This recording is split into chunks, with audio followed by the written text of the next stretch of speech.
میں آپ کو بتاتا ہوں کہ کتنا آسان ہے ہماری نوجوان نسل کو اور عام لوگوں کو جو ایموشنل ہے نیچرلی، انہیں ایموشنز کے تھرو کسی چیز کے بارے میں قائل کرانا اور پبلک اوپینین بنانا.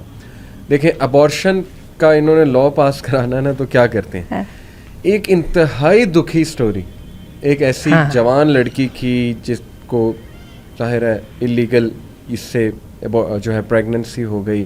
اس کا والد پکا کرسچن تھا، اس نے بہت ظلم کیا، اس نے کہا نہیں ابارشن نہیں کرانی، جس کی وجہ سے وہ بچہ ہوا، اس کی زندگی تباہ ہو گئی. یہ وہ پورا نیریٹو بلڈ ہو رہا ہے، مطلب اس کو وکٹم دکھا کے.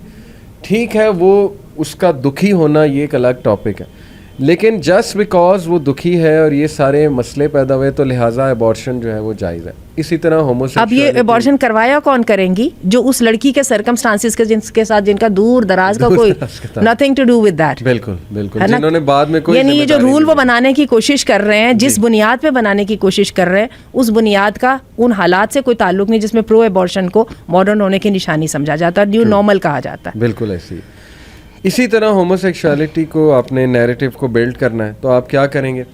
آپ ایک ایسا انسان دکھائیں گے جو لڑکیوں کی طرح تھا. اور ایسے آئی تھنک نیچرلی ہوتے ہیں. کچھ لڑکیاں مسکولین سائڈ پہ زیادہ ہوتی ہیں، کچھ مرد فیمنن ہوتے ہیں، ان کی چال فیمنن ہوتی ہے. اس میں تو یہ اللہ کی کریشن ہے. ظاہر ہے کہ کیمیکل امبیلنس ہو سکتا ہے، ہارمونل امبیلنس ہو سکتا ہے.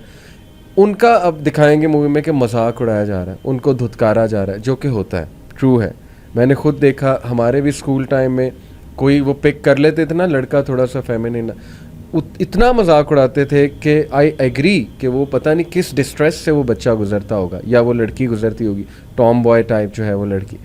یہ ایک الگ موضوع ہے. لیکن وہ کیا دکھائیں گے کہ وہ اتنا بلی ہوئے، اتنا بلی ہوئے، اتنا بلی ہوئے، لہٰذا وہ جو ہے اس سائڈ پہ چلے گئے، ہومو سیکشوالٹی میں ملوث ہو گئے کیونکہ ان کو پسند ہی سیم جینڈر آتا تھا.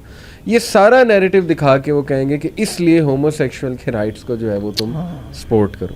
یہ بالکل اسی طرح میں ایک مثال دیتا ہوں کہ میں ایک چور پہ مووی بناؤں کہ وہ بچپن سے جو ہے بلی ہوا ہے، اس کے پیرنٹس نے نگلیکٹ کیا، ڈرگز میں پڑ گیا، لہٰذا اب اسے چوری کی عادت پڑ گئی، تو لہٰذا اب ہم چوروں کے رائٹس کے لیے نکلتے ہیں. دیکھیں اس کا چور بننا وہ ایک دکھی سٹوری الگ ہے، اس پہ ہمیں سوشل ورکرز کو کام کرنا ہے، سائیکالوجسٹ کو کام کرنا ہے اور ریلیجس لوگوں کو مل کے کام کرنا ہے، پیرنٹس کو بھی سمجھانا ہے، معاشرے کو بھی درست کرنا ہے. لیکن آپ اس طرف آنے کی بجائے آپ کہہ رہے ہو کہ نہیں چور وہ بن گیا ہے، اب ہم نے چوری کو جو ہے وہ سپورٹ کرنا ہے. تو پھر ہم اس کو ٹیکنیکلی کہیں گے کہ عدل کو اور احسان کو الگ الگ رکھنا ہے. اور اگر قاضی کے ہاتھ میں آپ دے دو کہ تم نے احسان کرنا ہے تو پھر عدل کا تو پیچھے کچھ بھی نہیں رہے گا. بالکل ٹھیک ہے. تو آپ کو ہارڈ ڈیسیجنز لینے پڑتے ہیں، ہارڈ ڈیسیجن لینے پڑتے ہیں، اور ان ہارڈ ڈیسیجنز کی جو برکات ہیں وہ بھی ہیں. آپ دیکھ لیجئے جن ممالک کے اندر کسی حد تک بھی شرعی قانون رائج ہے، وہاں پہ آپ کرائم ریٹ دیکھ لیں. آپ کی فیملی کے لیے بہتر، آپ کی نسلیں جو ہیں وہ سنور جائیں گی، اور کتنے اس کے ہم امپیکٹس جو ہیں وہ بیان کر سکتے ہیں.